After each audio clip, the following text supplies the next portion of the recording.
It's 1:30 a.m. on January 27, 1974, in San Francisco. The city, shrouded in a thick early morning mist, seems to hold its breath. Suddenly, the police switchboard crackles to life. An anonymous caller, voice trembling, reports a chilling discovery. There is a body at Ocean Beach. The night is silent, save for the distant rush of waves crashing onto the empty shoreline.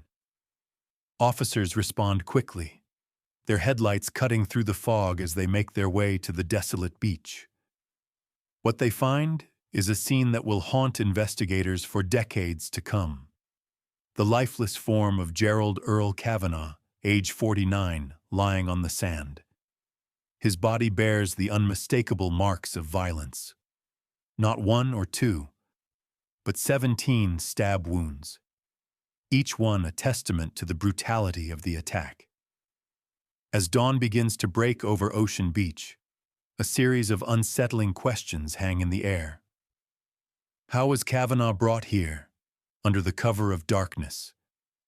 What kind of weapon could inflict such wounds, with such ferocity? And most puzzling of all, why would someone choose this lonely stretch of sand for such a crime? This was no random act. Whoever the perpetrator was, they had a plan, and Ocean Beach was part of it. In the coming months, the city by the bay would find itself gripped by fear, as more victims would surface and the specter of a serial killer began to take shape. The case files would soon bear a simple, haunting label: the Doodler. But for now, as the sun rises on Ocean Beach, all that remains is a body, a trail of blood, and a growing sense that something terrible is stalking the night in San Francisco. Social context and the map of fear. To understand the terror that gripped San Francisco in the mid-1970s, we must step back and look at the city through a different lens. Despite its reputation for progressiveness, even here, the weight of prejudice was heavy.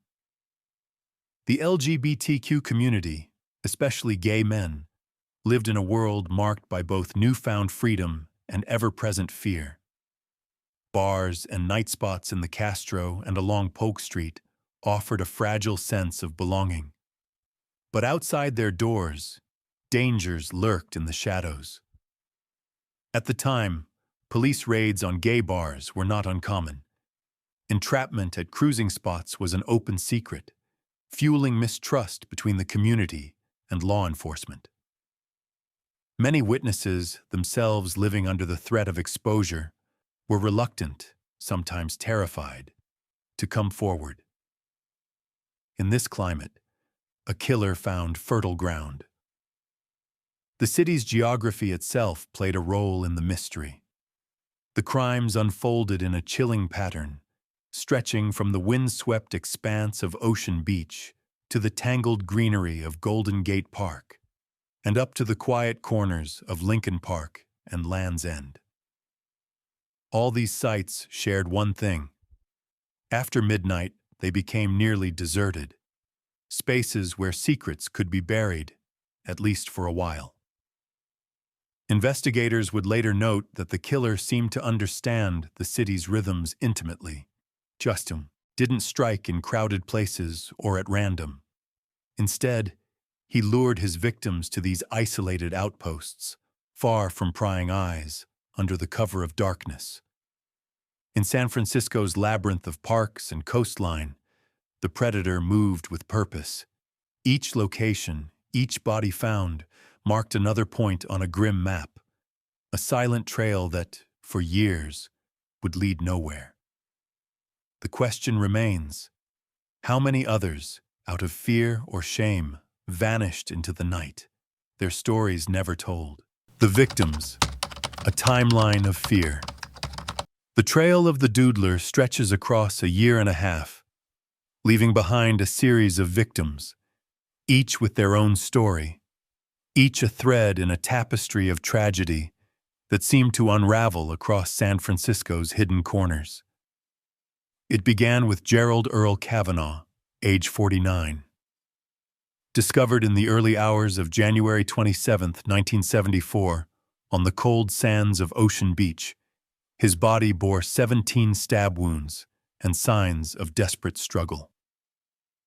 Kavanaugh's death would be only the first act in a pattern the city was just beginning to see. The next name was Joseph J. Stevens, a 27-year-old performer and comedian. On June 25, 1974, his body was found near Spreckles Lake, deep within Golden Gate Park. Friends remembered him as witty, vibrant, someone who could light up a room. Yet here, in the gloom of the park, his life was ended by a brutal attack. Just weeks later, on July 7, 1974, Klaus A. Christmann was discovered, once again at Ocean Beach. Christmann, 31, had suffered multiple stab wounds, and his throat had been slashed. The ferocity and repetition of the crime scene details sent a shiver through the investigative team. It was becoming clear. San Francisco was in the grip of a serial killer who showed no mercy. The following year, on May 12, 1975, Frederick Elmer Capon, age 32, became the next confirmed victim. Stabbed through the aorta, his body showed signs of being dragged at the scene.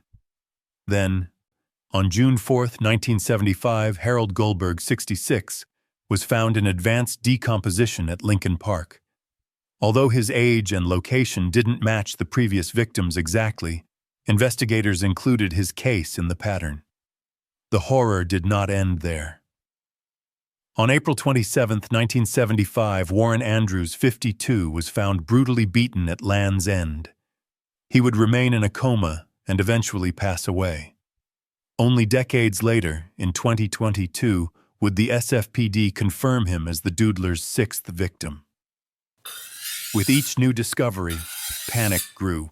The city watched as the killer's shadow moved from beach to park to isolated bluff. Every victim was a son, a friend, a member of the community, and every loss was a wound that would not heal. The question persisted: how many more would there be before the nightmare ended? The predator's methods. Patterns in the shadows. As the bodies mounted, a pattern began to emerge, not just in the violence, but in the subtle details that suggested calculation. Investigators pieced together a chilling modus operandi, one that spoke of patience, skill, and a deep familiarity with the city's invisible boundaries. The Doodler, as he would come to be known, had a signature approach. He often initiated contact at bars or popular meeting spots for gay men, places where laughter and music mingled with an undercurrent of caution. Witnesses would later recall a young black man, somewhere between 19 and 25 years old, standing about 6 feet tall, with a slim build. He wasn't brash or aggressive. Instead, he disarmed with charm and a peculiar talent. As he chatted, he would sketch, doodling simple portraits on napkins, winning trust through art and conversation. But the kindness was a facade. After gaining his victim's confidence, he would suggest moving to a quieter, more private place. Once alone, often in the shadows of Ocean Beach, the overgrown paths of Golden Gate Park, or the secluded corners of Lincoln Park, his demeanor changed. The attacks were sudden, frenzied, involving repeated stabbings to the chest, back, or throat. The violence was up close and personal, suggesting both rage and premeditation. The disposal of bodies also revealed planning.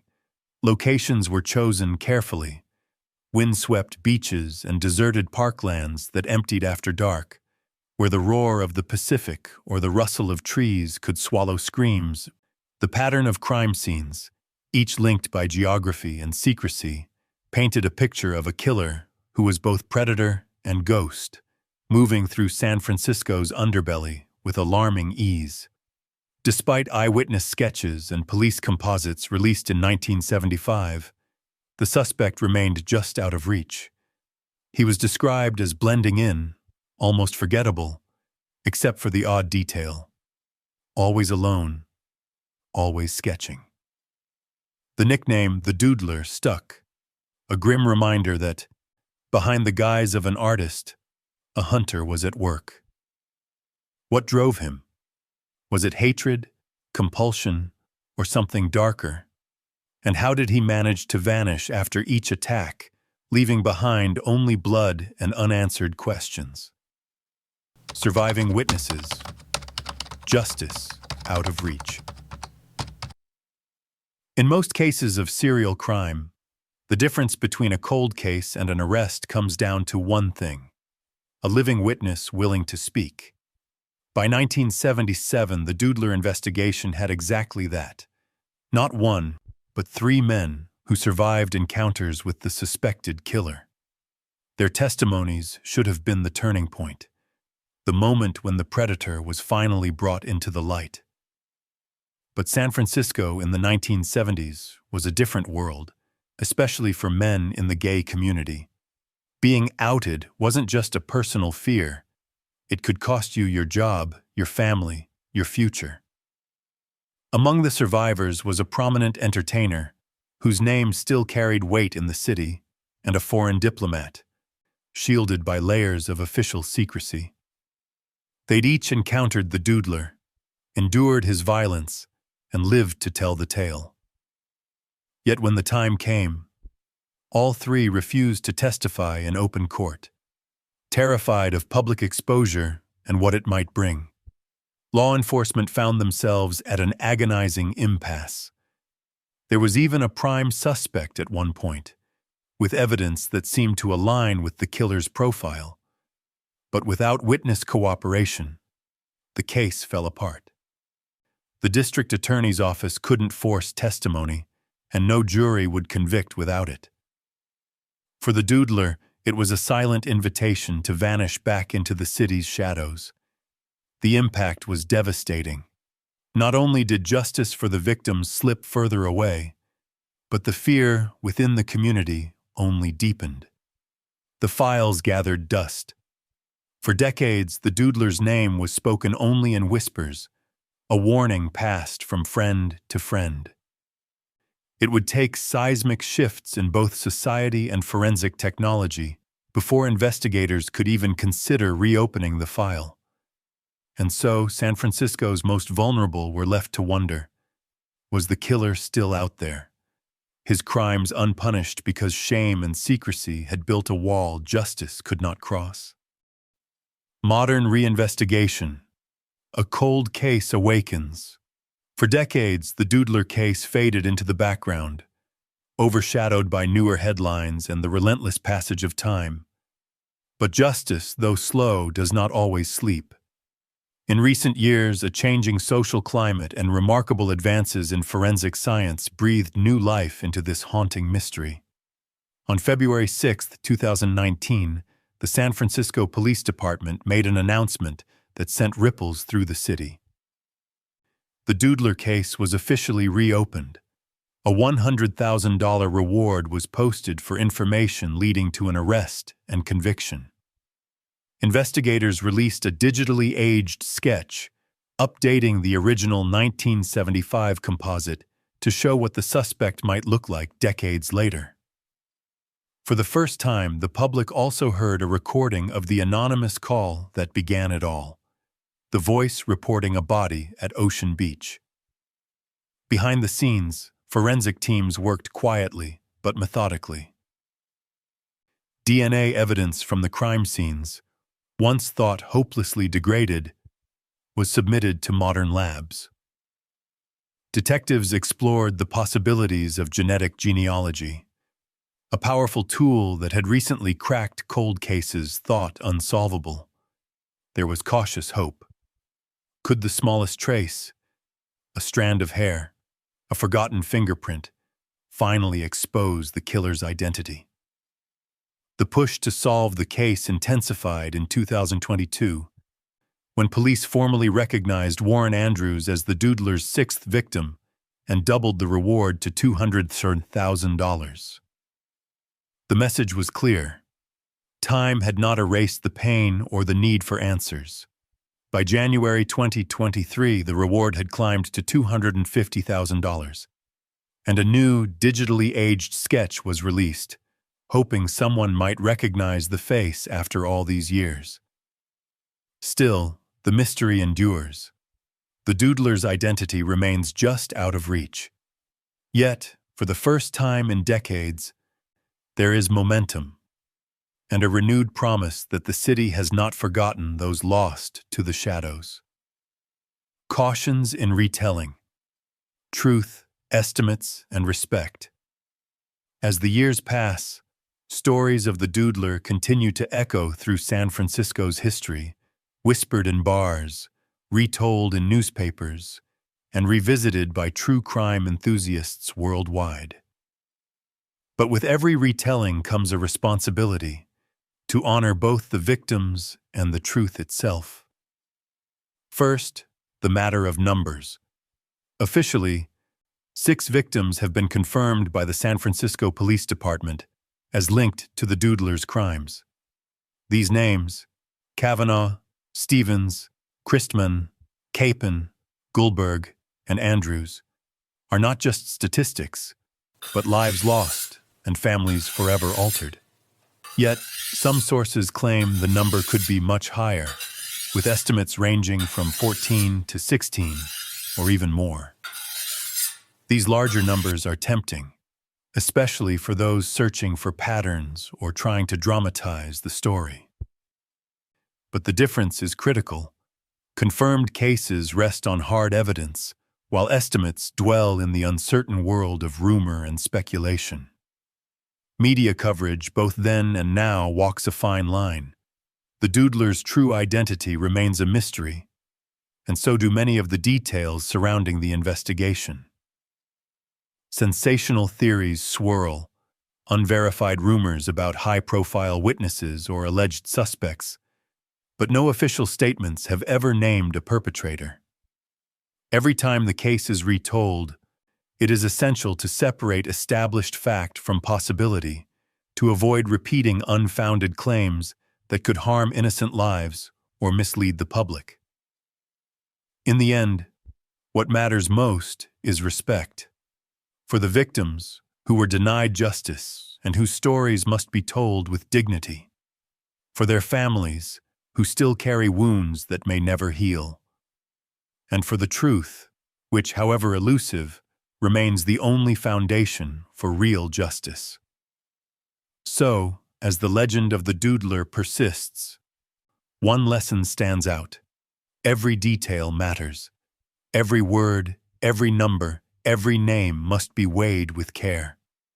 In the shadows of unsolved crimes, respect and accuracy are the light that guides us forward.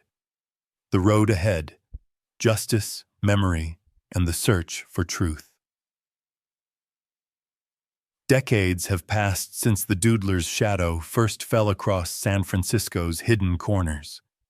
The city has changed, neighborhoods transformed, barriers broken, and voices that once whispered now speak out. But for those left behind by this case, one thing remains unchanged: the longing for justice. Today, the investigation continues, guided by new eyes and modern technology, but also fueled by something more powerful, a commitment to the truth and a refusal to let these crimes be forgotten. The San Francisco Police Department's plea is clear. If you remember anything, if you ever encountered a man who called himself a cartoonist and sketched strangers in bars during the 1970s, your memory could be the missing piece. Witnesses from that era, their lives once overshadowed by fear, are now encouraged to come forward, anonymously if necessary. No detail is too small, no recollection too distant. Investigators are also re-examining old arrest records and bar raid reports from the time, searching for connections that may have been overlooked. Photographs, sketches, even fragments of conversation from decades past are now precious clues. The hope is that, Somewhere in these long-buried files or faded memories lies the key to finally unmasking the Doodler. Yet, beyond the quest for an arrest, there is a deeper call for acknowledgement, for closure, for the kind of justice that brings peace to both the living and the dead. The city's LGBTQ community, once forced into silence, now stands at the forefront, demanding answers and honoring those lost. This case is a reminder that time alone does not heal all wounds. Justice must be pursued, not just for the victims whose lives were stolen, but for a city that promises never to look away again. If you have information, if you remember the face behind those sketches, the SFPD's lines are open, day and night. Perhaps the lesson is this: in the pursuit of truth, silence serves only the shadows. Only by speaking out can we hope to bring the light of justice to San Francisco's darkest mystery. The Doodler case remains one of San Francisco's most haunting, unsolved mysteries. Between 1974 and 1975, at least 6 men, all from the city's LGBTQ community, were brutally attacked and killed, their bodies left in remote corners of parks and beaches. The killer, nicknamed the Doodler, would reportedly sketch his victims in bars before luring them to their fate. Despite surviving witnesses and a suspect profile, fear and social stigma silenced those who could have testified. For decades, the trail ran cold. But with new forensic tools and changing times, the search for answers has begun anew.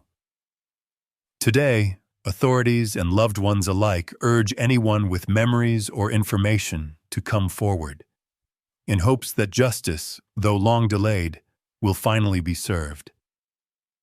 The case stands as a somber reminder.